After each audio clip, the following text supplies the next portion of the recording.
ప్రభువును రక్షకుడునై ఉన్న యేసుక్రీస్తు వారి శుభనామంలో అందరికీ వందనాలు.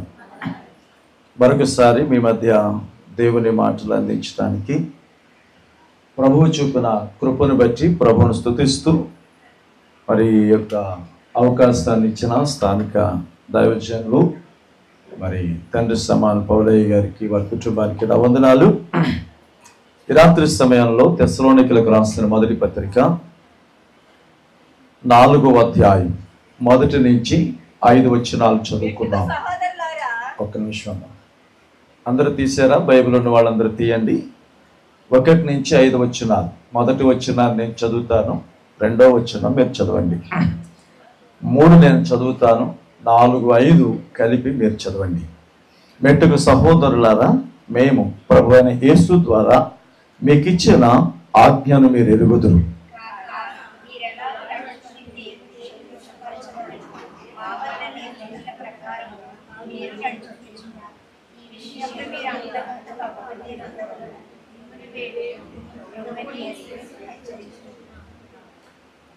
మీరు పరిశుద్ధులగుటయే అనగా మీరు జాలత్వమునకు దూరముగా ఉండుటయే దేవుని చిత్తం.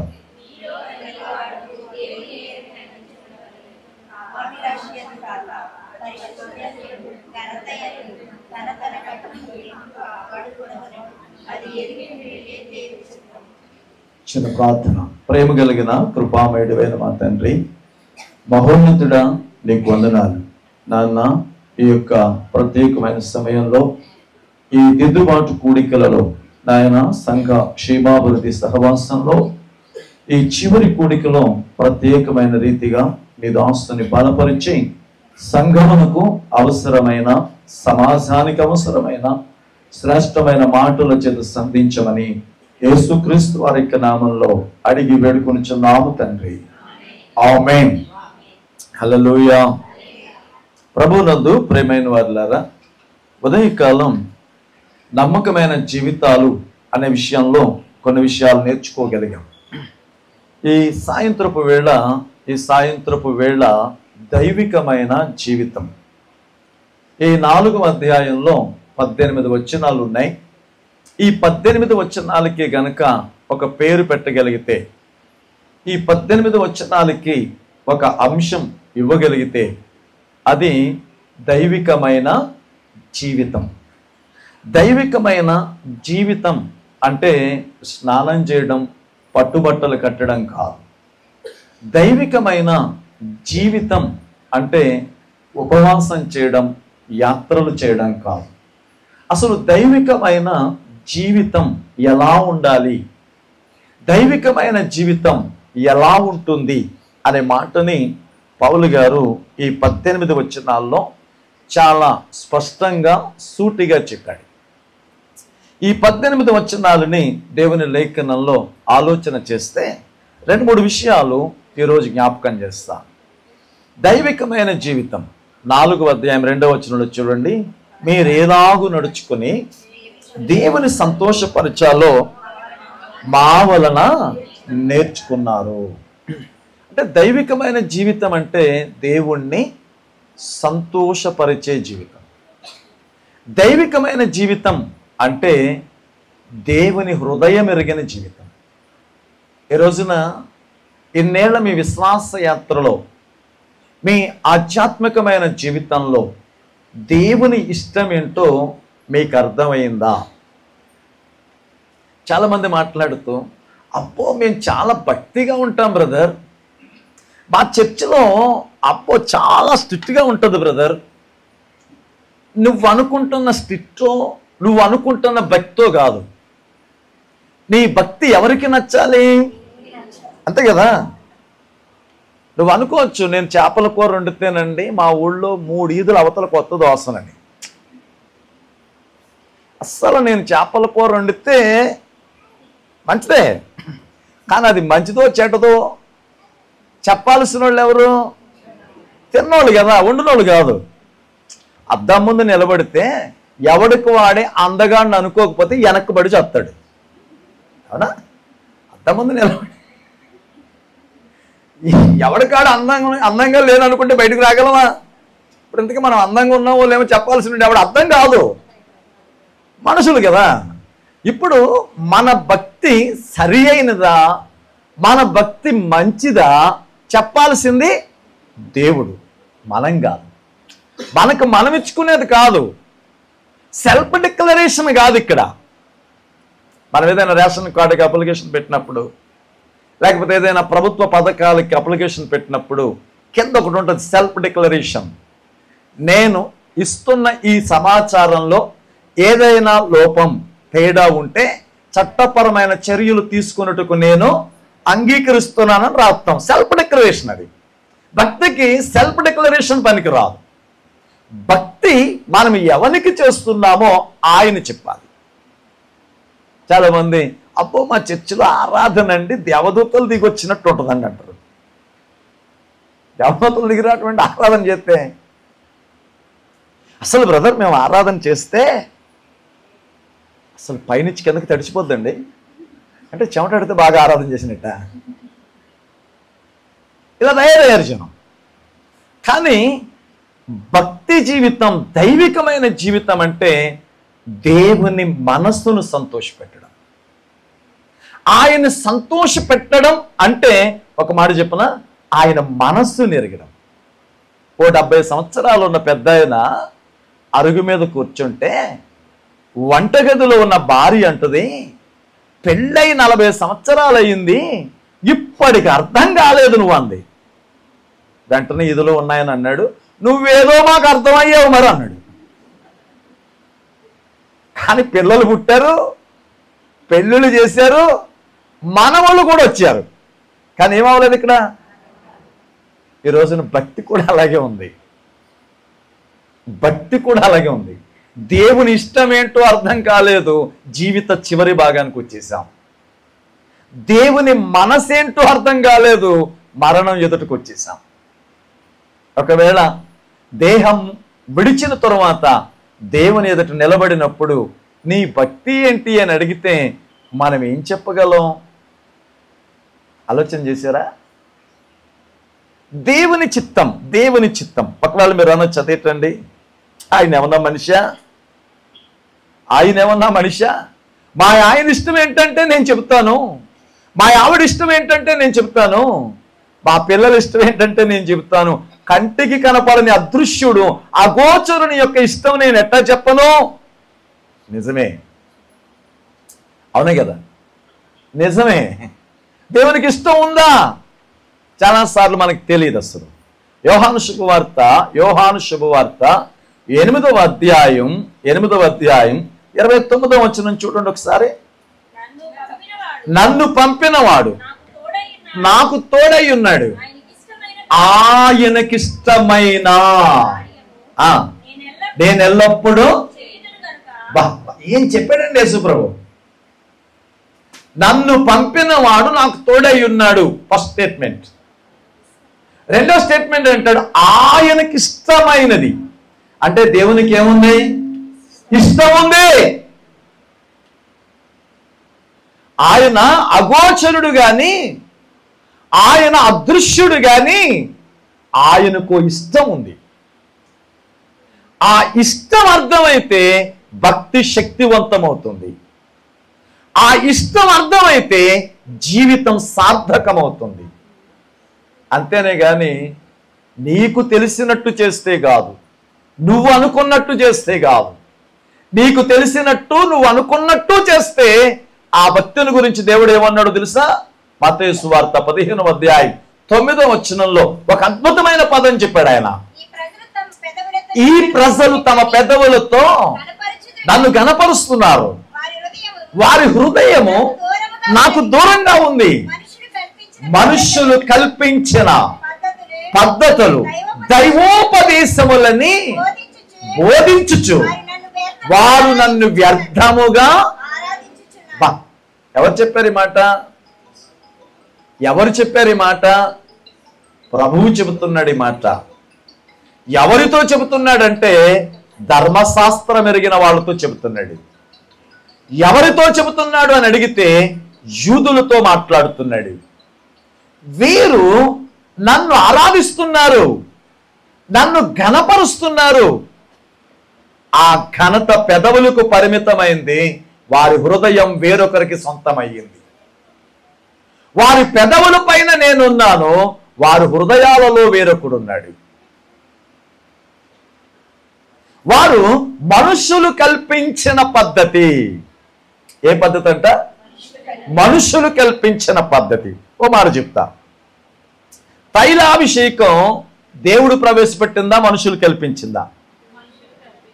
కదా. ఎందుకని అడిగితే మీరు చూడండి, క్రొత్త నిబంధనలో ఎక్కడైనా తైలాభిషేకం కనపడుతుందా మీకు? చదివారు ఎప్పుడైనా? పాత నిబంధనలో కూడా ఎక్కడ కనపడింది? సమూయేలు మొట్టమొదట సౌలుని అభిషేకించాడు. ఎందుకోసం? రాజుగా. తర్వాత సమూయేలు దావీదును అభిషేకించాడు. ఎందుకోసం? రాజుగా. ఏలియా ఎలీషాను అభిషేకించాడు. ఎందుకోసం? ప్రవక్తగా. కానీ అక్కడ ఉన్నటువంటి సీక్వెన్స్ చూస్తే ఒక ప్రత్యేకమైన పని కొరకు ఓ ప్రత్యేకమైన వ్యక్తి చేత ఓ ప్రత్యేకమైన సందర్భంలో అభిషేకించారు. కానీ క్రొత్త నిబంధనలో ఈ అభిషేకం అనే పదమే కనపడదు. అభిషేకం అనే పదమే కనపడదు. కానీ కొంతమంది కల్పించిన ఈ కట్టు కథకే అందరూ బానిసలే. తైలాభిషేకం అనగానే బుడ్డు పట్టుకోవడం, పరిగెత్తడం. ఎవడు పోస్తున్నాడు? ఎందుకు పోస్తున్నాడు? ఈ నూనె పోయించుకునే బ్యాచ్తో నేను చెబుతాను, మీ పాస్టర్ నిన్ను ఎందుకు అభిషేకించాడు అడుగో. ఏలియా అంటాడు, నా తర్వాత నువ్వే.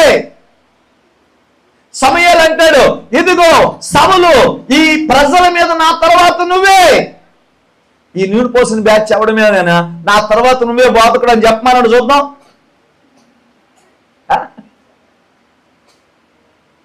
వీళ్ళకేమో నూనె పోయించుకోవడం సరదా, వాళ్ళకేమో దోచుకోవడం హ్యాబీ. దీనికి ప్రజలు బానిసలయ్యారు. అలా అంటే అంటారు, అదేంటి బ్రదర్, మీరు మనలోనే ఉండి మనల్ని విమర్శిస్తున్నారు అంటున్నారు. షుగర్ వచ్చినోడికి కాలుకు గాయమయ్యి తగ్గక గ్యాంగ్రియాగా మారితే మన కాలే కదా అని తీయించుకోవడం మానేస్తామా? తీయించుకోకపోతే ఏమవుద్ది? చస్తావు. అలాగే తప్పు చెడు ఉన్నప్పుడు ఖండించకపోతే వ్యవస్థ నాశనం అయిపోతుంది. ప్రభు అంటున్నాడు, ఇదిగో ఈ ప్రజలు మనుష్యులు కల్పించిన,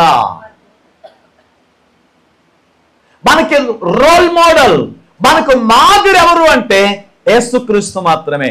నేను మీకు మాదిరి ఉంచి పోయాను. మరి యేసుక్రీస్తుకి ఎవడైనా తైల అభిషేకం వేసాడా? అన్న ఒక ఆయన అంటాడు, ఇదిగో నేను ఫ్లైట్లో ప్రయాణం చేస్తుంటే జగన్ అన్న నాతో ప్రయాణం చేస్తున్నాడు. నేను జగన్ అన్నని, అన్న నువ్వు మరలా సీఎం అవుతున్నావని ప్రార్థించాను. దీన్ని ట్రోల్ చేస్తున్నారు. కానీ సంగతి ఏంటంటే పాపం ఉన్న పదవి పోయిందండి. ఇదిగో మన తైలాభిషేకానికి ఆ ఎమ్మెల్యే వచ్చాడు, ఆయన పాపం ఆయన కూడా ఊడిపోయాడు. అసలు జీవితంలో నూనె పోసుకుంటే ఆశీర్వాదం వస్తుందని బైబిల్లో ఎవడు చెప్పాడు? వీళ్ళకి నూనె పోసుకుంటే ఆశీర్వాదం రావడం ఏంటి? ఇది బైబిల్కు సంబంధం లేని సంగతి, ప్రభువు చెప్పని సంగతి, మనుషుల చేత ప్రవేశపెట్టబడిన ఆచారం. అయితే ఈరోజు దేవుని లేఖనంలో చాలా ప్రాముఖ్యమైన విషయాలు, ఒక 45 నిమిషాలు మీతో మాట్లాడతాను. 45 నిమిషాలు మనస్సు పెట్టి వినండి, మరణం తప్పించుకుంటారు. మనస్సు పెట్టి వింటే మరణాన్ని తప్పించుకుంటారు. ఈ రాత్రి నీ భక్తి శక్తివంతమవుతుంది. చూడండి, దేవుని యొక్క వాక్యంలో ఆయన చెబుతున్నాడు, మీరు దేవుణ్ణి ఎలాగున సంతోషపెట్టాలో, అంటే ఆయన ఇష్టం ఏంటో, ఏంటది? ఆయన ఇష్టం ఏంటి ఎలా తెలుస్తుందండి? ఆయనే చెబుతాడు మనతో, ఆయనే చెబుతాడు మనతో. 32వ కీర్తన 8వ చరణం, నీకు ఉపదేశం చేస్తా, నీవు నడవలసిన మార్గము నేను నీకు బోధిస్తా, నీ మీద దృష్టి నిలిపి ఆలోచన చెబుతా. ఇప్పుడు ఆయన ఇష్టం ఏంటి, ఆయన మనస్సు ఏంటి, ఆయన చెప్పాలి మనకి, ఆయన చెప్తాడు. అదే కీర్తనల గ్రంథం 25వ కీర్తన 8 చూడండి, యెహోవా ఉత్తముడు యథార్థవంతుడనై ఉన్నాడు, కావున తన మార్గములను గూర్చి. ఎవరికి చెప్తాడంట? మార్గములు. మార్గములు అంటే ఆయనకి ఇష్టములు. మీరు 103వ కీర్తనలో చదివితే ఒక మాట ఉంటుంది, మోషేకి తన మార్గములు తెలియచేసెను, ఇశ్రాయేలుకి తన కార్యములను కనపరిచెను. అవునా? అద్భుతాలు చూసిన వాళ్ళంతా అరణ్యంలో తెచ్చారు. మార్గాలు అర్థం చేసుకున్న మోషే ప్రభుతో కూడా ఉన్నాడు. నువ్వు అద్భుతాలు చూసే వ్యక్తిగా ఉన్నావా, దేవుని ఆంతర్యాన్ని అర్థం చేసుకున్న వ్యక్తిగా ఉన్నావా? ఆలోచించుకో. అద్భుతం చూస్తున్నాడు, అమరత్వానికి వస్తాడని లేదు. ఇశ్రాయేలీలు అరణ్యంలో ఆయన అద్భుతాలు చూశారు, కానీ అరణ్యంలోనే చచ్చిపోయారు. కానీ మార్గాలు ఎరిగిన మోషే దేవునితో కూడా క్రొత్త నిబంధనలో కూడా ఆ తాబోరు కొండ మీద దేవుడు రూపాంతరం చెందినప్పుడు మోషే కనబడతాడు మనకి. ఈ రాత్రి సమయంలో దేవుని చిత్తం ఆయన బయలుపరుస్తాడు. ఆయన చిత్తం ఏంటి అని అడిగితే మొదటి మాట తెస్సలోనికీయులకు రాసినటువంటి మొదటి పత్రిక 5వ అధ్యాయం 18వ వచనం, ప్రతి విషయమందును కృతజ్ఞతాస్తుతులు చెల్లించుడి, ఈలాగు చేయుట క్రీస్తు యేసునందు మీ విషయంలో దేవునికి ఇష్టం. చిత్తం అనే పదానికి తెలుగులో పర్యాయ పదం ఇష్టం. కృతజ్ఞతాస్తుతులు చెల్లించుట, అక్కడ రాయబడిన మాట ప్రతి విషయం. ఏ విషయం అంట? ప్రతి విషయం. ఈ రాత్రి ఈ మాటలు వింటున్న ప్రభునందు ప్రేమైన వారులారా, ప్రతి విషయం అనగా ఒక మాట చెప్పనా, తృప్తి కలిగి బ్రతకడం దేవునికి ఇష్టం. ఏం కలిగి బ్రతకడం? తృప్తి. సమాజంలో లేనిదే అది, సమాజంలో లేనిదే అది. మనకున్న దానితో తృప్తి చెందం. మనం ఎంతసేపు పక్కవాడిలా ఉండాలి, ఆళ్ళలా ఉండాలి. ఆఖరికి మన పిల్లల్ని కూడా కేకేసి, ఒరే ఆడిని చూసి బుద్ధి నేర్చుకో అంటావు. ఆడిని చూసి నేర్చుకునేది అంత బుద్ధి. నీ కొడుకు నువ్వు చెప్పలేవు నాలా బ్రతకని, నీ కూతురుకు నువ్వు చెప్పలేవు నాలా బ్రతకని, పక్కింటోని ఎదురింటోని చూసి నేర్చుకునేదేంటి? అవునా కదా? జీవితంలో ఆలోచించండి. ఇక్కడ రాయబడిన మాటలో తృప్తి కలిగి బ్రతకడం. ఓ కుక్క ఇంకో కుక్కలాగా బ్రతకాలనుకుంటుందా? అనుకోదు. ఓ చేప ఇంకో చేపలా బ్రతకాలనుకుంటుందా? అనుకోదు. కానీ మనిషి మాత్రమే ఇంకో మనిషిలా బ్రతకాలనుకుంటాడు. ఓ తెల్ల కుక్క, ఓ నల్ల కుక్క రోడ్డు మీద వెళ్తున్నాయి అనుకోండి, అవి ఖర్చుకుంటూ అటు పిరుచుకుంటూ పడుతూ ఉంటాయి. అంతేగాని ఆ తెల్ల కుక్కని, ఏంటి ఈ మధ్య నువ్వు మిస్మిస్సలు ఆడుతున్నావు, మంచి వైట్ వచ్చావు, వేరెవరు వాడుతున్నావా, వేరే లవ్లీ వాడుతున్నావు అని అడుగుతా? అడగదా? ఒకవేళ నల్ల కుక్కని, ఏంటి ఈ మధ్యని నీ చుట్టూ నిగనిగలాడుతుంది, నువ్వు కుంకుడుకాయ వాడుతున్నావా, సీకాయ వాడుతున్నావా అని అడుగుతా? కానీ మనం కనబడితే చాలు, ఏంటి ఈ మధ్యన స్లిమ్ అయిపోతున్నారా, అన్న వాడుతున్నారా? అవునా? అంటే పక్కోళ్ళ ఉండాలని యావ తప్ప నీలా నువ్వు ఉండాలనుకోవడం లేదు. ఈ యావలు ఎలా వచ్చారు? జూనియర్ ఏసన్లు వచ్చారు, జూనియర్ స్టీవెన్సన్లు వచ్చారు. ఆ జూనియర్ అంటే ఆయనలా. మీరు జ్ఞాపకం చేసుకోండి, ప్రభువుకు ఒక ఏసన్న గారు చాలు, ఇంకొకటి అవసరం లేదు. ప్రభువుకు స్టీవెన్సన్ చాలు, ఇంకొకటి అవసరం లేదు. ఇప్పుడు బ్రతుకున్న 800 కోట్ల మందిలో నీలాంటోడు ఇంకొకడు లేడంటే ఆశ్చర్యం కాదు. ఇప్పటిదాకా చనిపోయిన వారిలో నీలాంటోడు ఒక్కడు లేడంటే ఆశ్చర్యం కాదు. ఇక్కడి నుంచి పుట్టబోయే వారిలో నీలాంటోడు లేడంటే ఆశ్చర్యం కాదు. అంటే ఎంతమందిలో నువ్వు ఎలా ఉండాలని కోరుకుంటున్నాడు దేవుడు? ప్రత్యేకంగా ఉండాలి, నీకు నువ్వే. అంటే నీకున్న స్థాయిలో తృప్తిగా బ్రతకడం నేర్చుకో, దేవుడు ఆనందిస్తాడు. దేవుడు సంతోషిస్తాడు. ఒకవేళ పూరిపాకలో ఉన్నావు, కుమిలిపోకో. బంగారాలో ఉన్నావు, అతిశయపడకో. అప్పుల మధ్యలో ఉన్నావు, బాధపడకో. ఐశ్వర్యం మధ్యలో ఉన్నావు, గర్వపడకు. దేవుడు నీకిచ్చిన స్థితిలో ఆనందించడం నేర్చుకో, తృప్తిగా బ్రతకడం నేర్చుకో. నీ దేవుడు ఆనందిస్తాడు. రెండవ మాట మీకు జ్ఞాపకం చేస్తున్నాను.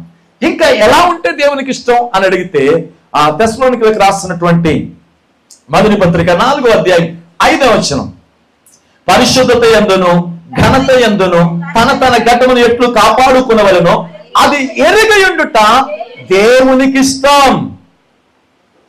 ఇప్పుడు ఏం చెప్తున్నాడు?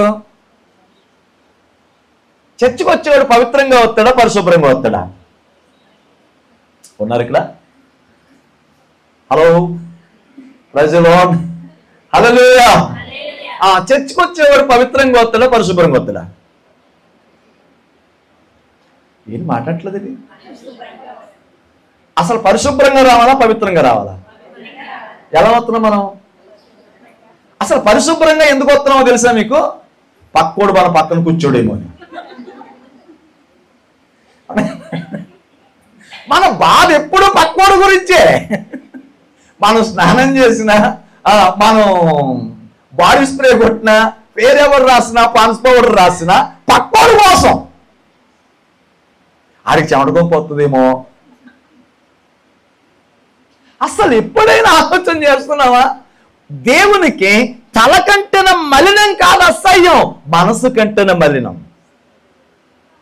దేవునికి బట్టల కంటెన మురుగు కాదు అసహ్యం, ఆత్మ కంటెన మలినం. కానీ మనం తల కడుక్కోగలుగుతున్నాం, తలంపులు కడుక్కోలేకపోతున్నాం. మనం బట్టలతో కలుగుతున్నాం, క్రియలు మార్చుకోలేకపోతున్నాం. కాబట్టి ఆయన అంటాడు, మీరు పవిత్రంగా రావడం నాకు ఇష్టం. మీరు పవిత్రంగా రావడం నాకు ఇష్టం. మూడో మాట కూడా మీకు జ్ఞాపకం చేస్తాను. కొరింథీయులకు రాసిన 2వ పత్రిక 9వ అధ్యాయం 7వ వచనం, సనుగు కొనకయు బలవంతముగా కాకయు ప్రతివాడును తన హృదయములో నిశ్చయించుకున్న ప్రకారం ఇయ్యవలెను. దేవుడు ఉత్సాహముగా ఇచ్చేవారిని ప్రేమించుచున్నాడు.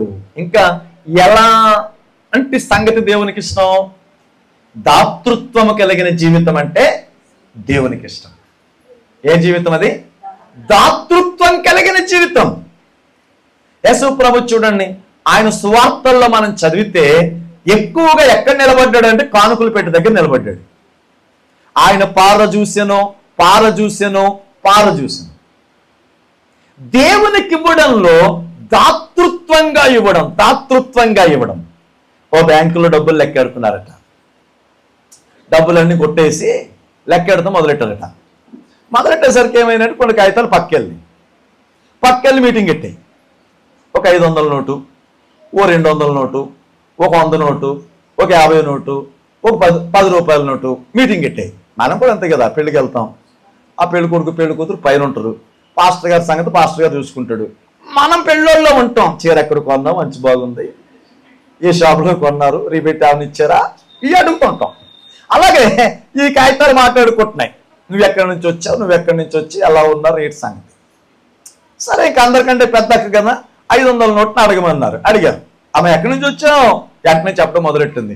నేను చాయ్ లుకాస్ నుంచి వచ్చా, నేను మల్బారీకి వెళ్ళా, నేను మా బోడుగుండు ఎవడాడు లలితా జ్యువెలరీకి వెళ్ళా. ఇవన్నీ ఏంటి? ఏం కొట్లు ఇవన్నీ?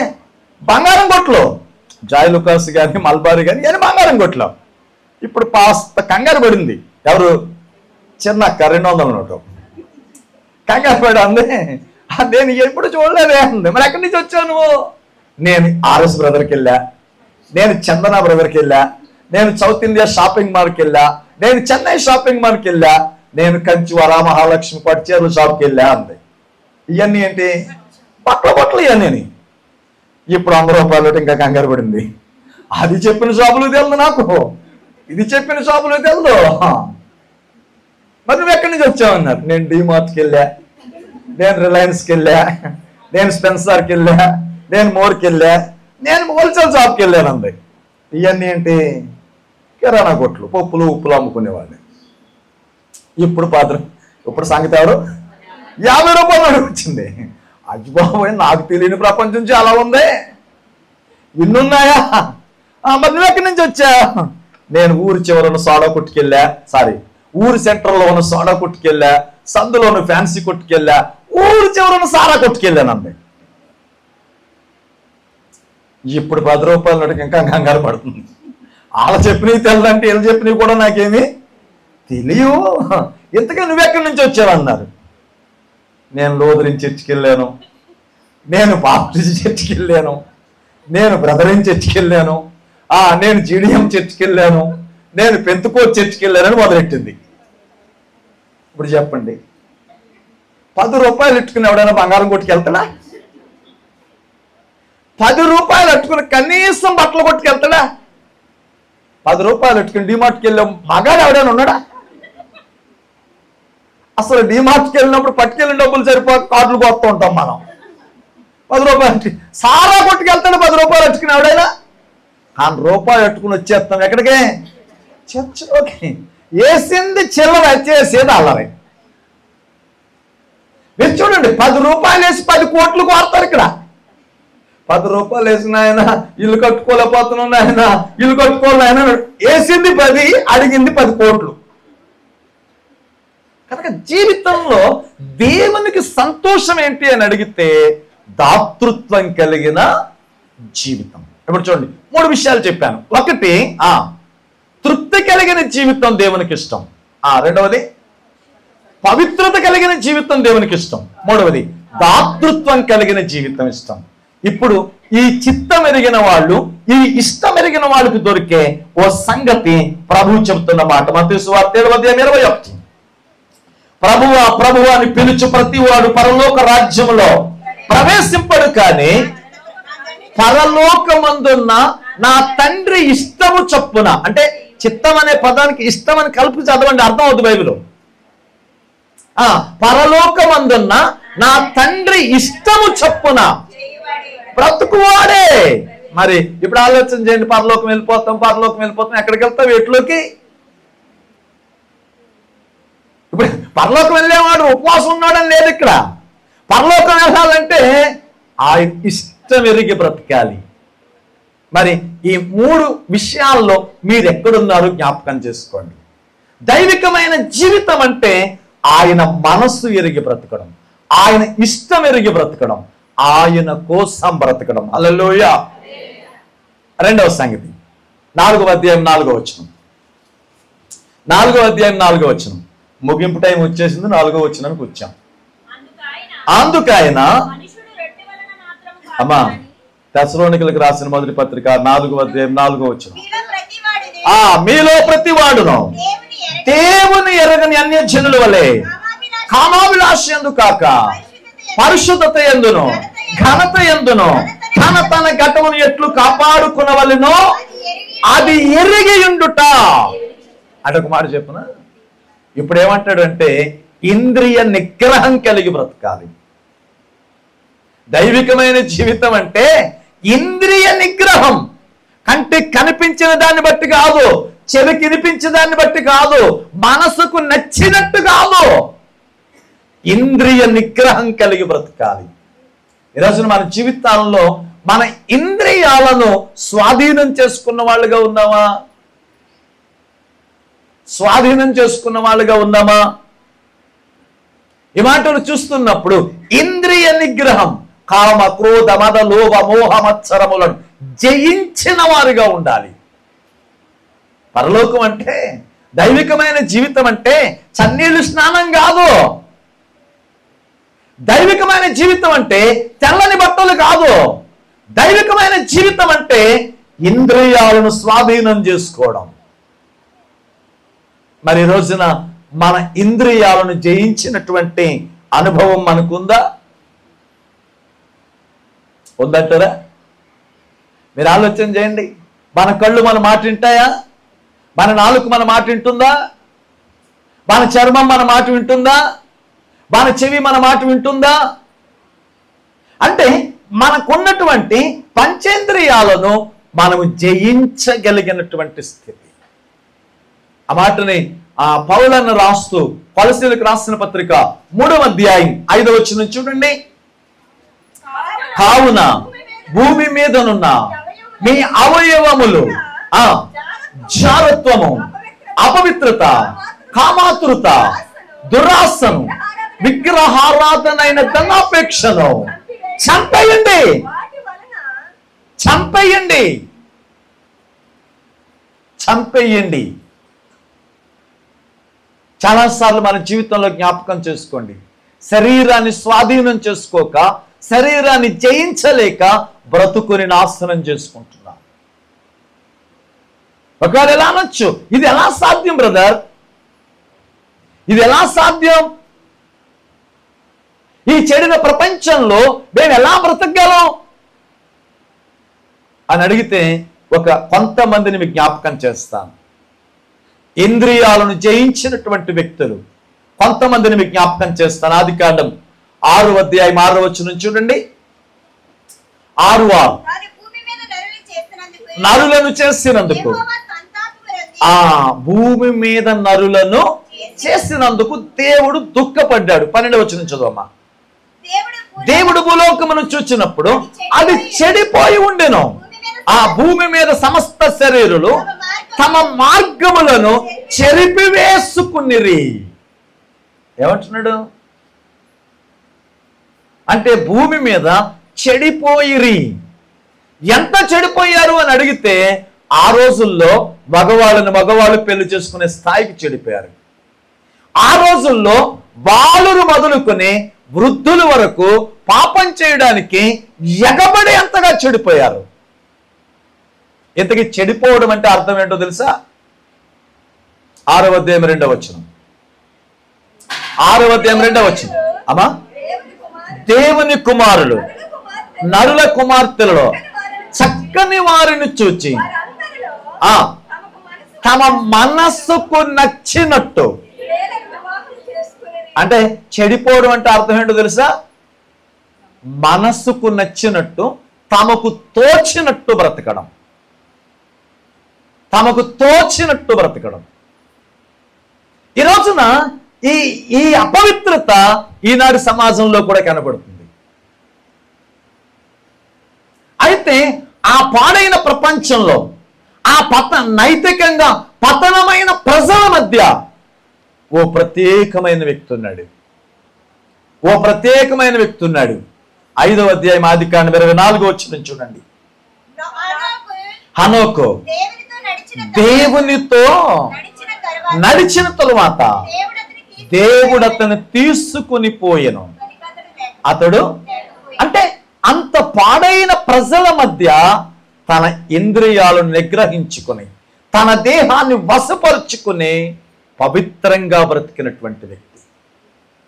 5వ అధ్యాయం మీరు చదివితే, ఓ మరణ సామ్రాజ్యం, ఆ మరణించిన మనుషుల మధ్య ఓ జీవన జ్యోతి హనోకు. ఈ రోజున నీ జీవితంలో ఈ పాడైన ప్రపంచంలో ఓ ప్రత్యేకమైన వ్యక్తిగా బ్రతకగలుగుతున్నావా? ఓ ప్రత్యేకమైన వ్యక్తిగా జీవించగలుగుతున్నావా? నీ ప్రత్యేకత మాటలకు పరిమితం కాకూడదు. నీ ప్రత్యేకత బ్రతుకులో ఉండాలి. హల్లెలూయా. ఎదుగో ఇంద్రియాలను స్వాధీనం చేసుకోవడం. ఆదికాండం 39వ అధ్యాయం 9వ వచనంలో, నీవు అతని భార్యవైనందున నిన్ను తప్ప మరి దేనిని నాకు అప్పగింపక ఉండలేదు, కాబట్టి నేనెట్లు ఇంత ఘోరమైన దుష్కార్యము చేసి దేవునికి విరోధముగా పాపము కట్టుకుందునని తన యజమానుని భార్యతో నేను. యోసేపు అంటున్నాడు, పడుచువాడు సుందరివుడు, అతని పోతీఫరు భార్య పోతీఫరు ఊరికి వెళ్ళాడు, 4 రోజుల దగ్గర రాడేమో. ఇంటిలోని వాళ్ళంతా అతని బయటికి వెళ్ళిపోయారు. ఇప్పుడు అక్కడ ఉన్నటువంటి అతని భార్య యోసేపుని చేపట్టుకుంది. యోసేపుని చేపట్టుకుని మాట్లాడుతుంది, నీవు నాతో రమ్మన్నప్పుడు నీవు అతన్ని భార్య. అంటే ఒక మాట చెప్పనా, ఇక్కడ వీళ్ళిద్దరిలో ఒక విషయాన్ని చెప్పాలనుకుంటున్నాను. ఒకళ్ళు చచ్చిన వాళ్ళు, ఒకడు బ్రతికినవాడు. ఎఫెసీయులకు రాసిన పత్రిక 2వ అధ్యాయం 1వ వచనం. త్వరగా, మీ అపరాధముల చేతను పాపముల చేతను చచ్చినవారు, చచ్చినవారు, చచ్చినవారు. చూడండి, బ్రతికుండగా నేను వాళ్ళు ముట్టుకోనండి, వీళ్ళు ముట్టుకోనండి. బ్రతికుండగా భలే శుభ్రం అండి. ఎంత శుభ్రం అంటే ఎవరినైనా ఇలా చెయ్యి కలిపితే చెయ్యి కడుక్కునే అంత శుభ్రం. చచ్చిన తర్వాత శ్మశానాన్ని తీసుకెళ్ళి ఎక్కడెడతారు? అరే ఇది బాగోలేదని జరిగినోడు ఎవడైనా ఉన్నాడా? అరే ఇంత బతికి ఇంత చండాలంలో పెట్టారంటే లేచి వచ్చినోడు ఎవడైనా ఉన్నాడా? ఎవడు లేడు. అంటే చచ్చాడాడు. ఓ స్టోరీ చెప్తాను మీకు. ఒక ఆయన ఉన్నాడు, ఆయనకి చాలా అంటూ ఎవరిని ముట్టుకోడు, ఎవరిని కలవడు. కానీ మనోడికి చుట్టకాల్చే అలవాటు ఉంది. ఈ చుట్టకాల్చే వ్యక్తి పొలం వెళ్ళిపోయాడు పాపం. 4 మెతుకులు తిన్నాడు, మధ్యాహ్నం అయింది. 4 మెతుకులు తిన్న తర్వాత ఈ బ్యాచ్ అందరికి చుట్ట కాల్చుకోవాలనుకుంటాడుగా. ఇప్పుడు చుట్ట జేబులో ఉంది కానీ అగ్గి పెట్టలేదు మనోడి దగ్గర. పైకి కట్టు ఇటు చూసి డబ్బులు లేడు. కానీ లోపల బొడబొక్కలోడు ఊరంతా అడుక్కుని వెళ్ళిపోతున్నాడు. కానీ ఆడు చుట్టూ కాలుతే వెళ్తున్నాడు. పాపం దూరంగా చూసి గబగబా వచ్చి ఆయన అడిగాడు. ఏమన్నాడంటే, అరే బాబు నీ దగ్గర అగ్గిపెట్టు ఉందా అన్నాడు. అయ్యగారు నా దగ్గర అగ్గిపెట్టలేదండి అన్నాడు. సరే అగ్గిపెట్టలేదులే, నిప్పు ఉంది అన్నాడు. సరే అయితే నిప్పి అన్నాడు. సంగతి ఏంటంటే అది బయటకు తీస్తే ఆడిపోయేలాగా ఉంది. ఆడికి అసలే అంటు ఎక్కువ. ఇప్పుడు ఆ నిప్పుని ఎలా కాలుతున్నాడు అంటే వీడు చచ్చిన స్థితిలో ఉన్నాడు కాబట్టి మాసిన బట్టలతో ఊరంతా అడుక్కున్న వాడి నోటులో నిప్పు అంటించుకోవడానికి సిగ్గుపడలేదు. చచ్చిన స్థితి. వ్యసనానికి బానిసైన వాడు, పాపమునకు బానిసైన వాడు చచ్చిన స్థితిలో ఉన్నాడు. ఇక్కడ కూడా చూడండి, యోసేపు మాట్లాడుతున్నాడు, నేను ఎట్లా చేయగలను? మీరు ఆలోచన చేయండి. యోసేపు కనుక 4 ముద్దలు తిని మిగిలిన అన్నం ఆవిడకిస్తే తింటదా? ఎంగిల్ అంటదా లేదా? అంతేందుకండి, మీరు ఉన్నారుగా, మీరు భోజనం చేస్తున్నారు, ఈ లోపల మీ ఫ్రెండ్ వచ్చాడు. మీ ఇంట్లో ఆ 4 ముద్దలే ఉంది, 2 చికెన్ ముక్కలు వేసుకుని కలుపుకు తినేస్తున్నారు. ఆడొచ్చాడు, తినడానికి ఏమన్నా ఉందా అన్నాడు. ఏమీ లేదు కానీ 4 ముద్దలు ఉంటే 2 ముక్కలు వేసుకు తినేస్తున్నాను, ఓ ముక్క 2 ముద్దలు ఉన్నాయి తింటావా అన్నారు. తింటున్నాడు. అంటే తిండి తినేటప్పుడు ఏమనిపించింది? ఎంగిలి. ఒకడు తాగిన నీళ్ళు తాగటానికి ఎంగిలి. ఇదంతా ఆలోచించండి. కానీ ఒక అందమైన స్త్రీని, ఒక అందమైన అబ్బాయిని, అవతల వాడి భార్య అని తెలుసు కూడా చెయ్యి పట్టుకున్నాడు అంటే ఆలోచన చేయండి. వాడు బ్రతికున్నాడా చచ్చాడా? వాడు బ్రతికున్నప్పుడు అన్నం అతని దగ్గర ఎంగిలని అర్థమైంది. వాడు బ్రతికున్నప్పుడు నీళ్లు ఎంగిలని అర్థమైంది. కానీ వ్యసనానికి బానిసైతే బ్రతుకులో ఎంత చీకటి ఉందో చూడండి. ఈ రాత్రి సమయంలో ఈ మాటలు మనకు అర్థమైతే బ్రతుకు బంగారం అవుతుంది. ఈ ప్రపంచంలో ఒకసారి ఆలోచన చేయండి. అనేక మందిని మనం చూస్తూ ఉన్నాం. ఇప్పుడు నీ దేహము పవిత్రమైనదిగా ఉండాలి. దాన్ని అపవిత్రపరిస్తే ఆయనకు అసహ్యం. ఇంద్రియ నిగ్రహాన్ని కోల్పోయి బ్రతకడం పశువుల కంటే ఘోరం. దైవికమైన జీవితం అంటే ఇంద్రియ నిగ్రహం కలిగి బ్రతకడం. యోసేపు అంటున్నాడు, నేను ఎలా చేయగలను? ఈ రోజున ఈ మాటలు వింటున్న ప్రభునందు ప్రియమైన వారులారా, వినడానికి కష్టంగా ఉన్న వాస్తవమైన సత్యం. మన ప్రభు అయిన యేసుక్రీస్తు వారిని కూడా చూడొచ్చు. ఒక మాటలో చూడండి, ఆయన మాట్లాడుతున్న ఒక్క మాట, ఎబ్రాయిలకు రాసిన పత్రిక 7వ అధ్యాయం 26వ వచనం, పవిత్రుడును నిర్దోషి, నిష్కల్మషుడు, పాపులలో చేరక ప్రత్యేకంగా ఉన్నవాడు ఆయన జీవితంలో మనం చూడొచ్చు. కామ, క్రోధ, మద, లోభ, మోహ, మత్సరములను జయించినటువంటి చక్రవర్తి, షట్చక్రవర్తి. ఈ రోజున ఈ స్థలంలో కూర్చున్న ప్రియమైన వారులారా, భక్తిని చేస్తున్నారు, మంచిదే. కానీ ఆ భక్తిలో మీ శరీరాన్ని జయించారా? ఆ భక్తిలో శరీరపు యొక్క వ్యసనాలను జయించారా? ఆ భక్తిలో మీ ఇంద్రియాలను స్వాధీనం చేసుకున్నారో ఒక్కసారి ఆలోచన చేయండి. ఇదిగో దైవికమైన జీవితం, ఆయన ఇష్టమెరిగిన వారై ఉండాలి. రెండవది ఇంద్రియ నిగ్రహం కలిగిన వారై ఉండాలి. మూడో మాట కూడా మీకు జ్ఞాపకం చేస్తాను. తెస్సలోనికీయులకు రాసిన పత్రిక 4వ అధ్యాయం 9వ వచనం. సహోదర ప్రేమను గురించి మీకు రాయనక్కర్లేదు, మీరు ఒకరినొకడు ప్రేమించుటకు దేవుని చేతనే నెప్పబడితిరి. అలాగనే మాసిదోనియ అందంతటను ఆ సహోదరులందరినీ మీరు ప్రేమించుచున్నారు. హల్లెలూయా. ఇప్పుడు ఏమంటాడు అంటే, దైవికమైన జీవితం అని అడిగితే ప్రేమ కలిగిన జీవితం, ప్రేమ కలిగిన జీవితం. మన ప్రేమ ఎలా ఉంటుందో తెలుసా? మనం మొక్కల్ని ప్రేమిస్తాం, 2 మొక్కల్ని ప్రేమిస్తాం, 3 కుక్కల్ని ప్రేమిస్తాం. మన దేశంలో చూడండి, ఆవులకు ఉన్నంత విలువ ఆడవాళ్ళకి లేకుండా పోయింది, కుక్కలకు ఉన్నంత విలువ పిల్లలకు లేకుండా పోయింది. అవునే కదా? ఇవి వాస్తవాలు ఇవి. కానీ దైవిక జీవితం అంటే ప్రకృతిని వాడుకోవాలి, ప్రజల్ని ప్రేమించాలి. ప్రకృతిని వాడుకోవాలి, ప్రజలను ప్రేమించాలి. కానీ మనం ఏంటో ప్రజలనేమో వాడుకుంటున్నాం, ప్రకృతినేమో ప్రేమిస్తున్నాం. తిరకాసు ఉల్టా. ఈ రాత్రి ప్రేమించడం, మన ప్రేమ ఎక్కడి దాకా వస్తుంటే, అక్క చెల్లెలు ఇద్దరు మాట్లాడుకుంటారు, అక్క అని ఒక మంచం మీద పడుకుని ఒక కంచంలో తిన్నోళ్ళు ఇద్దరు, వాళ్ళ అమ్మ చచ్చిన తర్వాత అరగా పంచుకోవడానికి తేడా వస్తే జుట్టు పట్టుకున్నోళ్ళు లేరా? ఉన్నారా లేదా? అన్నదమ్మలు ఇద్దరు కలిసి బ్రతికినోళ్ళు, ఒకళ్ళు విడిచిన పాలు ఒకటి తాగినోళ్ళు. బాబు చచ్చిన తర్వాత ఇల్లు పంచుకోవడంలో అంగుళం తేడా వస్తే కర్రలు ఇరిగేలా కొట్టుకుని కొట్టుకెళ్ళినోళ్ళు లేరా? ఇది మన ప్రేమ. అరే నాకంటే చిన్నదే, నేను విడిచిన పాలు తాగి పెరిగిందే, దానికి ఒక 1 గ్రాము ఎక్కువిస్తే,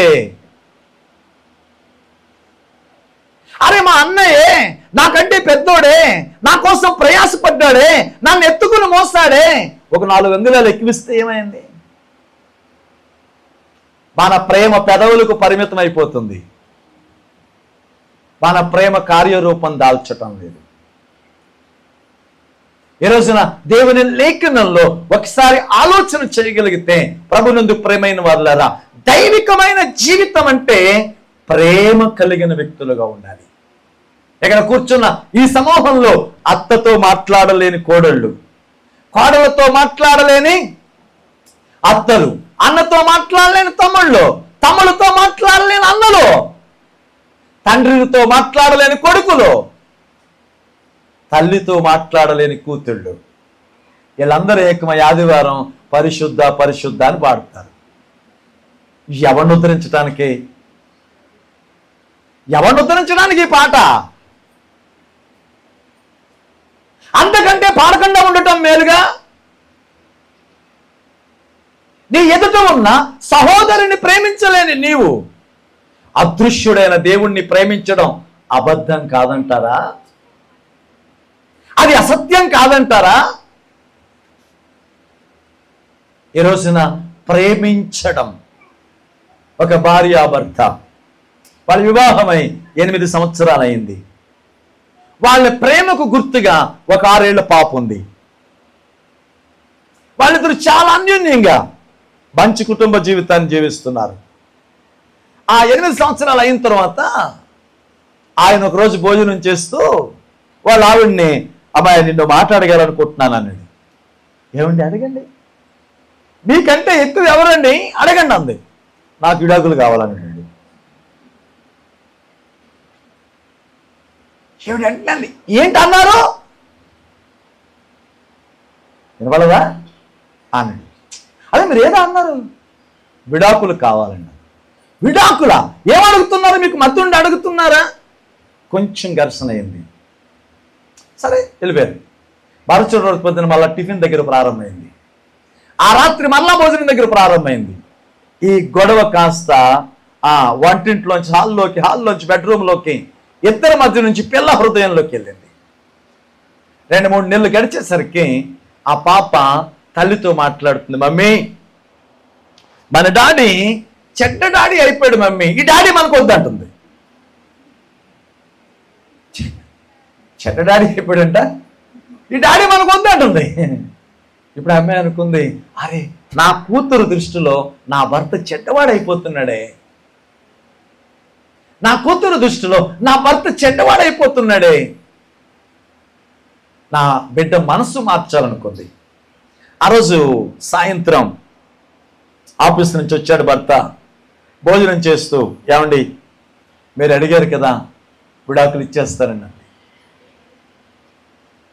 వెంటనే అన్నాడు, ఏం కావాలి చెప్పు. మనకి ఆ బైపాస్ పక్కనున్న ఆ పొలం ఇమ్మంటావా, లేకపోతే ఈ బిల్డింగ్ నీకు రాయమంటావా, అసలు లేకపోతే నీకు ఎన్ని లక్షలు కావాలో అడుగు అన్నాడు. ఆ మంది ఏమొద్దండి, కానీ నాకు చిన్న ఉపకారం చేయండి అంది. ఏం చేయమంటావు? మనం పెళ్ళైన కొత్తలో ఉన్నట్టుగా ఒక 40 రోజులు ఉండాలండి అంది. వాళ్ళది డూప్లెక్స్ బిల్డింగ్ మెట్లు లోపల ఉంటాయిగా, పడక గదులు పైన ఉంటాయి, తిండి గదులు కింద ఉంటాయి. వీళ్ళు పొద్దున్నే లేచి స్నానాలు చేసి ఆ అమ్మాయిని ఇలా చేతుల మీద ఎత్తుకుని డైనింగ్ టేబుల్ దగ్గర దింపితే ఆ అమ్మాయి ఇడ్లీ ఇరిచి నోట్లో పెడితే ఈడు తిని ముద్దు పెట్టి ఆఫీస్కి వెళ్ళేవాడు. ఇది దినచర్య. ఇప్పుడు చెప్పగానే వీడికి ఇంకా ఏమీ గుర్తు రాలేదు. సరే ఓకే రేపటి నుంచే. అప్పుడంటే మళ్ళీ తీగల సన్నగా ఉంది, కానీ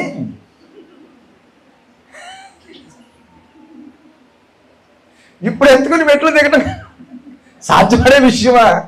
కానీ ఒప్పుకున్న తప్పుకి తప్పదుగా దింపాడు. సరే రోజు కాలం నడుస్తూ ఉంది. దాదాపు 20 రోజులు గడిచిపోయింది. కానీ ఈ వాదాలలో ఈ పరిస్థితుల మధ్య వాళ్ళ జీవితంలో వివాహపు తేదీ కూడా మర్చిపోయారు. ఆ రోజు వాళ్ళ పెళ్లి రోజు. ఆమెను ఎత్తుకుని ఆమె ముఖం వైపు చూస్తూ వెళుతూ మనసులో అనుకున్నాడు, అరే నా భార్య చాలా మంచిది కదా, నా కొరకు చాలా త్యాగం చేసింది కదా, నా కొరకు తన ఇష్టాన్ని చంపుకుంది, నా ఇష్టమే తన ఇష్టంగా బ్రతికింది, నన్ను మెప్పించడం కోసం తనకు నచ్చకపోయినా నచ్చిందని చెప్పింది, ఇంత త్యాగం చేసినా ఈమెను ఇంత యాతన పెట్టానే అని మనసులో బాధపడ్డాడు. సరే టిఫిన్ చేశాడు, ఆఫీస్కి వెళ్ళిపోయాడు. వెళ్ళిపోయిన తర్వాత బాగా మదన పడ్డాడు, బాధపడ్డాడు. ఆ రోజు పెళ్లి రోజు అని అర్థం గుర్తొచ్చింది. ఫోన్ చేశాడు, ఫోన్ తీలా. మళ్ళీ చేశాడు, తీలా. మధ్యాహ్నం అయింది, భోజనం చేశాడు, ఫోన్ తీసి చేశాడు కానీ తీయలేదు. ఇక 5 గంటలు ఎప్పుడు అవుతుందా అని చూస్తున్నాడు. 5 అయిపోయింది. ఆఫీస్ క్లోజ్ చేశాడు, కారు ఎక్కాడు. ఆ పక్కనున్న లలితా జ్యువెలరీకి వెళ్ళాడు, మంచి చైన్ కొన్నాడు. పక్కనున్న చెన్నై షాపింగ్ వెళ్ళాడు, పట్టు చీర కొన్నాడు.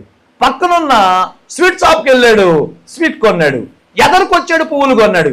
కారులో పెట్టుకున్నాడు, ఇంటికి వచ్చాడు. హారన్ కొట్టాడు, తలుపు ఎవరు ఎత్తంగా రాలేదు. సరే వీడియో దిగి తలుపు తీసుకున్నాడు, కారు లోపల పెట్టాడు, పైకి వెళ్ళాడు. వెళ్ళేసరికి భార్య పడుకుని ఉంది. 4 బ్యాగులు పక్కన పడేసి మాట్లాడుతున్నాడు, అమ్మాయి నేను చాలా బాధ పెట్టాను, నా కోసం మీ అమ్మా నాన్నను విడిచిపెట్టి వచ్చేసావు, నా కోసం నీ ఇష్టాలన్నీ విడిచిపెట్టి వచ్చేసావు, నా కోసం నీకు ఇష్టమైన ఉద్యోగం కూడా మానేసి ఇంటిలో ఉండిపోయావు. ఇంత చేసినా నిన్ను అర్థం చేసుకోలేక చాలా బాధ పెట్టాను, నన్ను క్షమించు, నువ్వు లేకపోతే నాకు జీవితం లేదు అని ఏడుస్తున్నాడు. ఏడ్చిన ఆమెలో ఎలాంటి స్పందన లేదు. ఆమె అలా బార్లో పడుకునుంది. ఏడ్చి ఆమె చేయి పట్టుకుని ఇట్లా లాగాడు, స్పర్శ లేదు, చచ్చిపోయింది. గొళ్ళమని ఏడుస్తున్నాడు. ఇప్పుడు వీడి ప్రేమ ఎవడికి ప్రయోజనం? ఆమె బ్రతుకున్నంత కాలం ఆమె కంటే అందమైన దానికోసమో, ఆమె కంటే ఆస్తి కలిగిన దానికోసమో విడాకుల కోసం ఏడిపించాడు. ఇప్పుడు చచ్చిన తర్వాత నాకు బ్రతుకు లేదని ఏడుస్తున్నాడు. ఈ రోజున ప్రేమించటం అంటే చచ్చిన దగ్గర, శవం దగ్గర కూర్చుని ఏడవడం కాదు. ప్రేమించడం అంటే చచ్చిన తర్వాత సమాధికి నైవేద్యం పెట్టడం కాదు. చచ్చిన తర్వాత ఊరిలో వాళ్ళకి మాంసం వేసి భోజనం పెట్టడం కాదు. ప్రేమించటం అంటే బ్రతికుండగా కాలే కడుపుకు గెంజి నీళ్లు పోయింది. ప్రేమించటం అంటే బ్రతికుండగా కన్నీళ్లు పెట్టకుండా చూడండి. ప్రేమించటం అంటే బ్రతికుండగా ఆదరించింది.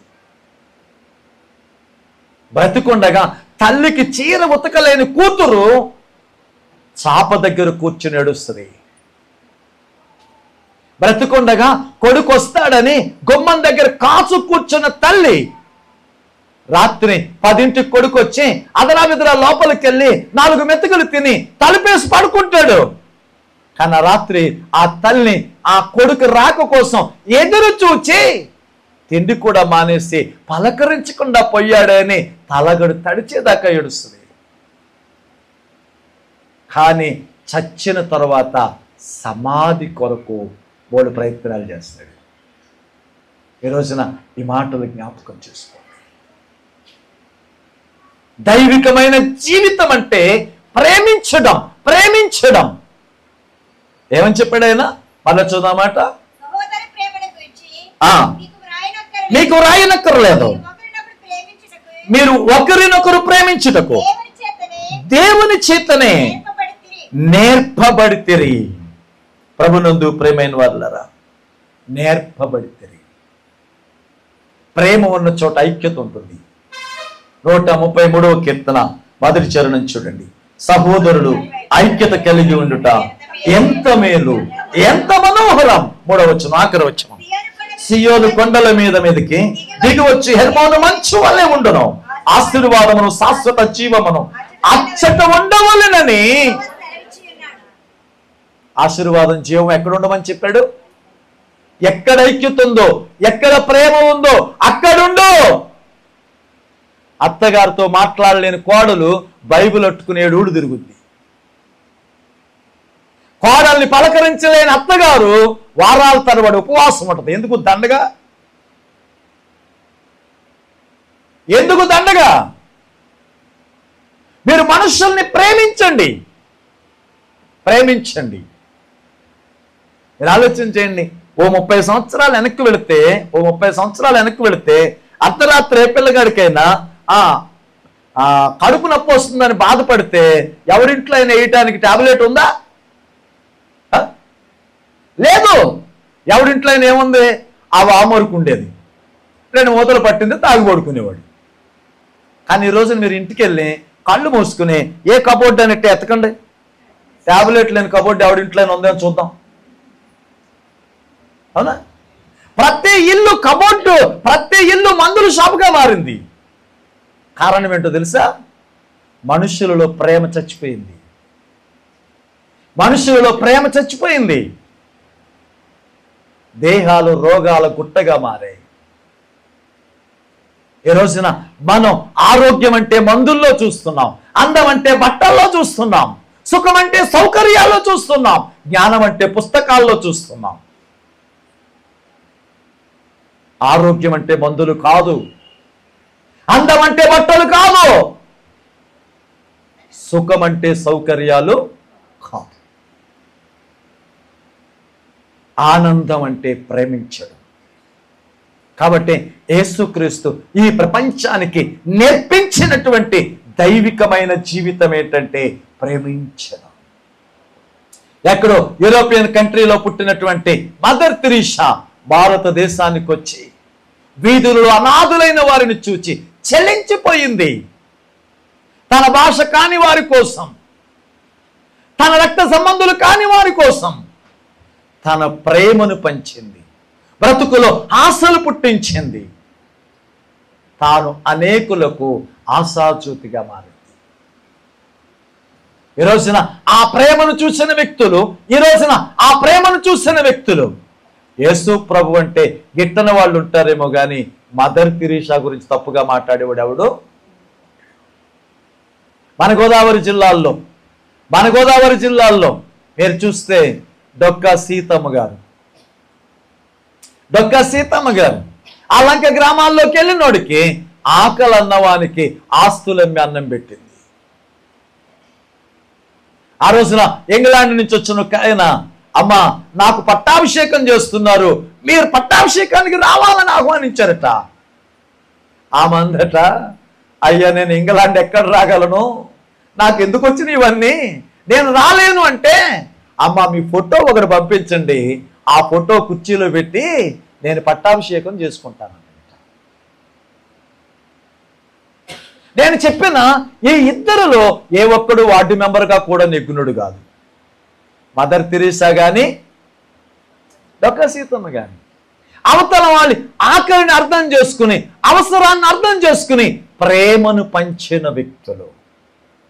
ఆ ప్రేమ వాళ్ళకి గుర్తింపు తెచ్చింది, ఆ ప్రేమ వాళ్ళకి విలువను తెచ్చింది.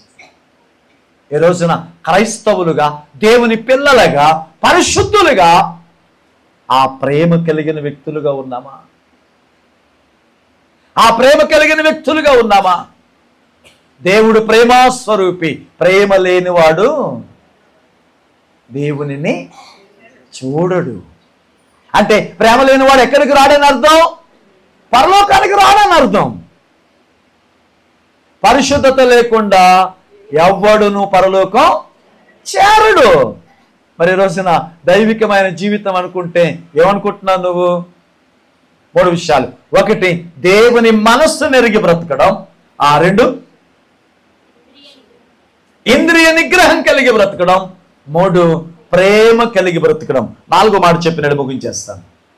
4వ అధ్యాయం 13వ వచనం, సహోదరులారా నిరీక్షణ లేని ఇతరుల వలె మీరు దుఃఖపడకుండా నిమిత్తం నిద్రించుచున్న వారిని గురించి మీకు తెలియకుండా మాకు ఇష్టం లేదు. 4వ మాట ఏంటంటే నిరీక్షణ కలిగి బ్రతకడం. దైవికమైన జీవితం అంటే మరణం ముగింపని కాదు, మరణం తర్వాత మహాలోకం ఉంది. ఈ లోకమంతా తిన్నామా తాగామా అని బ్రతుకుతున్నారు. పెళ్ళిళ్ళు చేయడానికి వెళితే పెళ్ళి ఎక్కడ మొదలవుతుంది? పరిశుద్ధ అనే పాట దగ్గర ప్రారంభమవుతుంది. ఇక పెళ్ళంతా అయిపోయిన తర్వాత దేవర దీవెనలు అయిపోయిన తర్వాత పెళ్ళి అయిపోద్ది. మేము స్టేజీ దిగేసి భోజనాలకు వెళ్తాం. ఇప్పుడు వస్తుందో బ్యాచ్, ఇప్పుడు వచ్చే బ్యాచ్ పాట ఎత్తుతారు, చత్తే ఏ గొడవ లేదు. జరిగింది ఏంటి? ఆడు శుభమాని పెళ్లి చేసుకుంటే చత్తే గొడవ లేదని డాన్స్ చేస్తూ మొదలెడతారు. ఇక్కడ చత్తే గొడవ లేకపోవడం అంటే చచ్చిన తర్వాతే గొడవ. బ్రతుకు ఈ రోజున మనం జీవించిన ఈ జీవితం మరణంతో ముగింపు అయ్యేది కాదు. మరణం తర్వాత మహాలోకం. మరణం తర్వాత కొరింథీయులకు రాసిన 2వ పత్రిక 5వ అధ్యాయం 10వ వచనం చూద్దాం త్వరగా. ఎందుకనగా తాను జరిగించిన క్రియల చొప్పున అవి మంచివైనా సరే చెడ్డవైనా సరే దేహముతో జరిగించిన వాటి ఫలమును ప్రతివాడు అనుభవించినట్లు మనమందరం క్రీస్తు న్యాయపీఠం ఎదుట నిలబడాలి. అంటే దేహం విడిచిన తరువాత దేవుని ఎదుట నిలబడతాం. అంటే నమ్మినోడు నిలబడతాడు, నమ్మనోడు నిలబడతాడు. కోర్టులో చూడండి, ముద్దాయి నిలబడతాడు, ముద్దాయి కానోడు కూడా నిలబడతాడు. ఇప్పుడు నమ్మనోడు నిలబడతాడు. నమ్మనోడికి తీర్పు ఉంటుంది, నమ్మినోడికి తీర్పు ఉంటుంది. నమ్మనోడికి ఏంటి? ఒరే నాయన, వాళ్ళ జీవితంలో చూడండి, దేవుడు జడ్జి స్థానంలో కూర్చున్నాడు. శిక్ష ఎందుకు వేస్తున్నావో చెప్పాలి, శిక్ష ఎందుకు రద్దు చేస్తున్నావో చెప్పాలి. అంతేనే కానీ నాకు స్థానం ఇచ్చారు కదా అని గీత గీస్తానంటే కుదరదు. మనిషికే ఇలాంటి రిస్ట్రిక్షన్ ఉన్నప్పుడు ఆయన దేవుడు వేలెత్తి చూపించుకుంటాడా? చూపించుకోడు.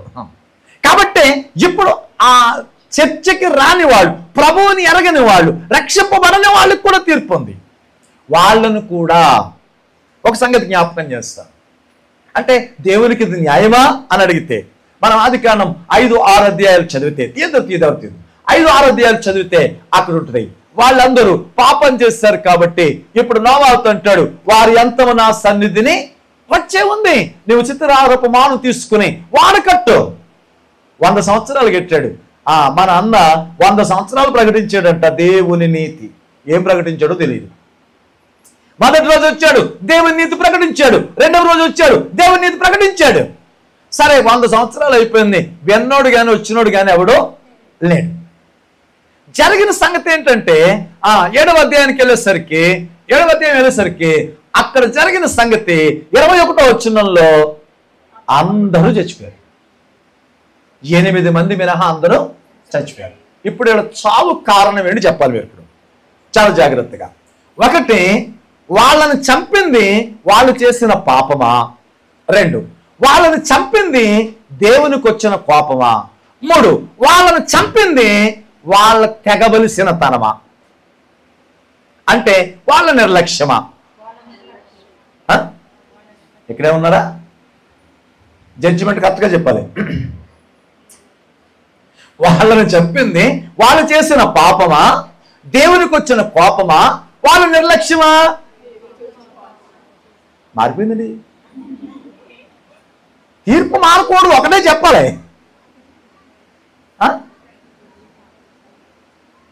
ఏమై ఉండొచ్చు? వెనకాల చెప్పండి అమ్మా. డిస్కషన్ చేస్తున్నారా? గ్రూప్ డిస్కషన్ చేయండి. చూస్తే ముందు చెప్పారుగా, ఏమన్నారు? నిర్లక్ష్యం.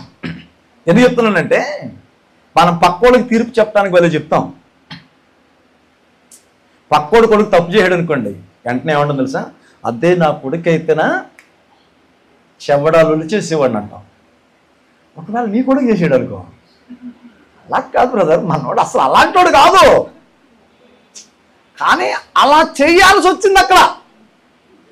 అది అర్థం చేసుకోవాలి నువ్వు. మనోడు అలాంటోడు కాదు అంటే పక్కోడు కొడుకు చేస్తే తీర్పు తీర్చే మనం మన కొడుకు చేస్తే కారణాలు చెప్తాం. ఇప్పుడు మీరు అద్భుతమైన తీర్పు చెప్పారు, మీరు మర్చిపోయారు కానీ ఆయన రాశాడు అక్కడ. అంటే ఇప్పుడు వీళ్ళందరినీ కూర్చోబెట్టి చెప్పాడు, ఇదిగో పెనుగొండలో ఎన్ని సంఘాలు, ఎంతమంది పాస్టర్లు, ఎన్ని వీధి సువార్తలు, ఎన్ని సభలు, ఇంతమందికి ఎన్నిసార్లు నేను మీతో మాట్లాడాను. రాబోతున్న విపత్తుల గురించి, జరగబోతున్న ఉగ్రతల గురించి మిమ్మల్ని హెచ్చరించాను, కానీ మీరు వినలేదు. కాబట్టి మీకోసం సిద్ధపరిచిన నరకానికే అయిపోయిన తీర్పు అంతే.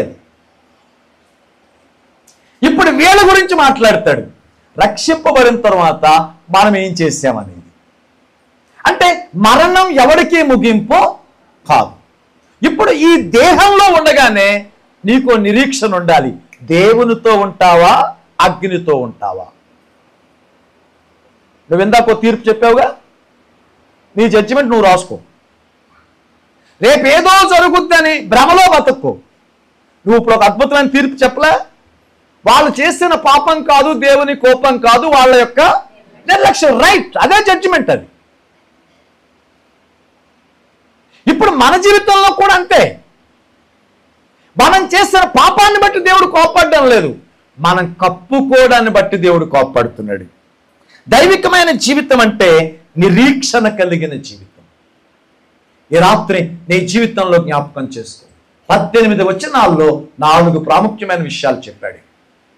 దైవికమైన జీవితం అంటే ప్రభు మనస్సు నెరిగి బ్రతకడం. దైవికమైన జీవితం అంటే ఇంద్రియ నిగ్రహం కలిగి బ్రతకడం. దైవికమైన జీవితం అంటే ప్రేమ కలిగి బ్రతకడం. దైవికమైన జీవితం అంటే ఒక నిరీక్షణ కలిగి బ్రతకడం. ఈ లోకంలో ఎంతటి తత్వవేత్తనైనా, ఎంతటి వేదాంతినైనా పిలిచి మరణం తర్వాత ఏం జరుగుతుందని అడిగితే ఏమోనండి తెక్కుడు బిక్కుడు అంటాడు. కానీ ఒక మంచి విశ్వాసిని, ప్రభువుతో నడుస్తున్న పరిశుద్ధుని పిలిచి అడిగితే అంటాడు, నేను దేహాన్ని విడిచినప్పుడు నా దేవునితో కూడా ఉంటాను. ఈరోజు నీ నిరీక్షణ ఏంటి? ఈ రాత్రి నీ బ్రతుకేంటి? నువ్వు బ్రతుకుచున్నది దైవికమైన జీవితమేనా? మిమ్మల్ని మీరు పరీక్షించుకోండి. అర్థమైతే ప్రక్షాళన చేసుకోండి, పశ్చాత్తాపపడండి.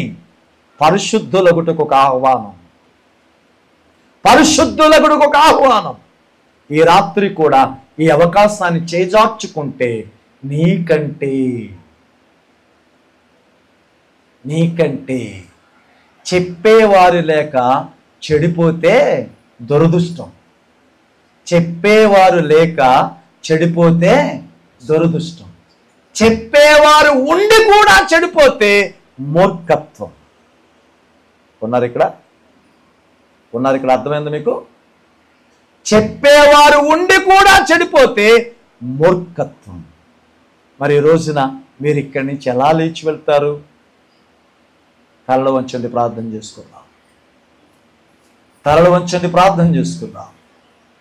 ప్రభునందు ప్రేమైన వారులారా, ప్రతి ఒక్కరు ఎవరికి వారే వ్యక్తిగతంగా ప్రభువుతో మాట్లాడదాం.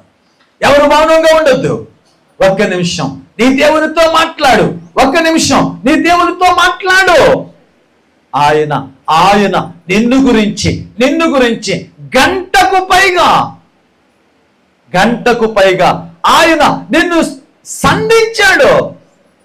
ఈ రాత్రి స్పందించగలవా?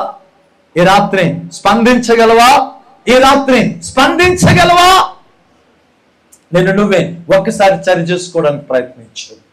ఒకసారి దేవుని మాటల చేత ఒప్పించబడితే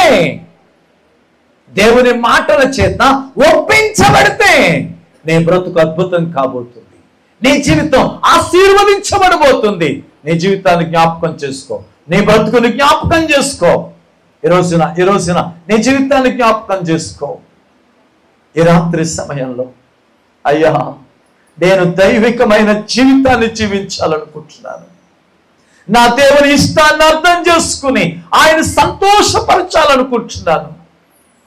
అయ్యా, ఈ రాత్రి సమయంలో నేను నా శరీరాన్ని స్వాధీనం చేసుకుని నా ఇంద్రియములను జయించిన వాడిగా బ్రతకాలనుకుంటున్నాను. ఈ రాత్రి సమయంలో ప్రేమ కలిగిన వ్యక్తిగా ఉండాలనుకుంటున్నాను. నా గమ్యం, నా నిరీక్షణ నా దేవుడే. ఈ రాత్రి ఇలా బ్రతకాలి అనుకుంటే ఓ మంచి దైవికమైన జీవితాన్ని జీవించాలనుకుంటున్నానండి.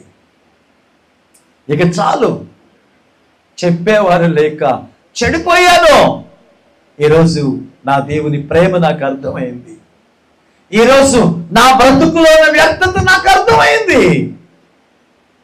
కనుక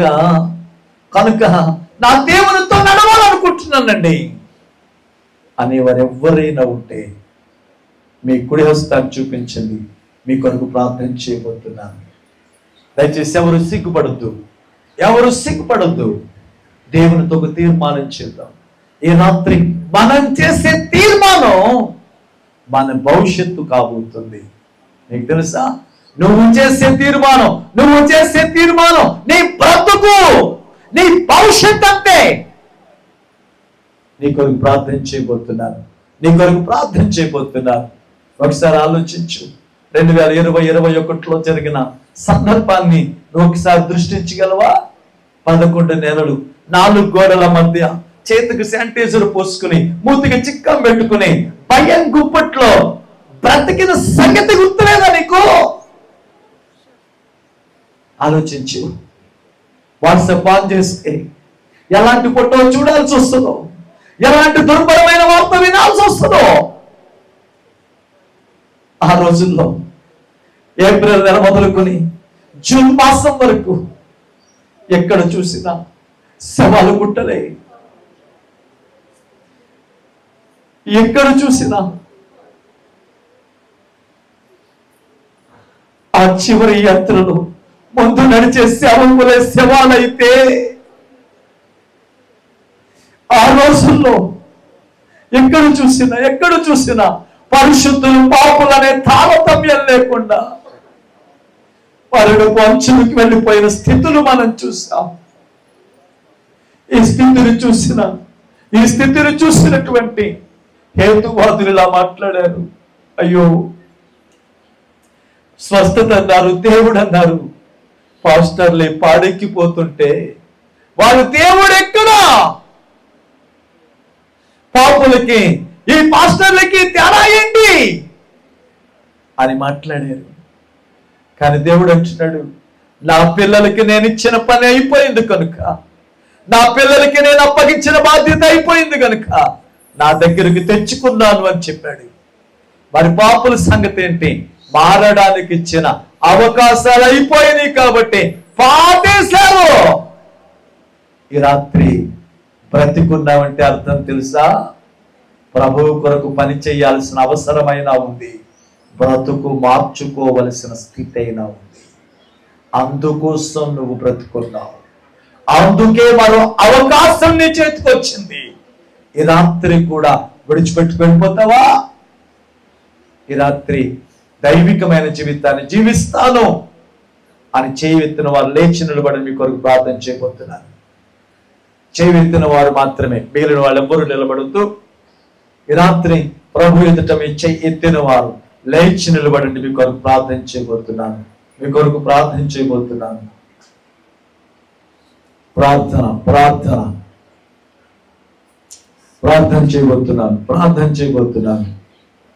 ప్రేమ నమ్మకం కలిగిన మా తండ్రి, మహోన్నతుడా, నీకు వందనాలు నాయనా. ఈ ప్రత్యేకమైన సమయంలో నీ ప్రజలతో మాట్లాడిన ప్రతి మాటను బట్టి కృతజ్ఞతాస్తుతులు చెల్లిస్తున్నాను తండ్రి. ఆయన దశలోనిక సంఘాన్ని మా ఎదుట పెట్టి, అయ్యా, దైవికమైన జీవితం అంటే వాస్తవికమైన సత్యాలతో, తమ శ్రేష్టమైన పదాలతో మాతో మాట్లాడారు తండ్రి. ఆయన నీ ఎదుట నిలబడిన బిడ్డలను జ్ఞాపకం చేసుకోండి. నీ మాటలకు, నీవు సంధించిన మాటలకు స్పందించి లేచి నిలబడ్డారయ్యా. అయ్యా, నీ బిడ్డలను అంగీకరించండి తండ్రి. అనేకులు నాయన అంతరంగంలో తీర్మానం చేసుకోవడం ఉన్నారు తండ్రి. ప్రభు, నీ బిడ్డలను జ్ఞాపకం చేసుకుని దీవించి ఆశీర్వదించండి. మా స్తోత్రాలు అయ్యా. నీకే మహిమ, ఘనత, ప్రభావములను ఆరోపిస్తూ ఉన్నారు తండ్రి. సర్వకాల సర్వావస్థల యందు నీ కృపను విస్తరింపచేసి నీ బిడ్డలను బలపరచువాడానికి వందనాలు తండ్రి. ఎవరైతే నాయనా దేవుడు ఆనందపరచడానికి స్థిరమైన తీర్మానం చేశాను, వారందరినీ ఆ తీర్మానంలో స్థిరపరిచి అనేకులకు మాదిరిగా నాయన హెచ్చించమని ప్రార్థిస్తున్నాను. ప్రయాసపడుతున్న నీ దాసులను కూడా ఆశీర్వదించమని యేసుక్రీస్తు నామంలో అడిగి వేడుకొనుచున్నాము తండ్రి. ఆమేన్.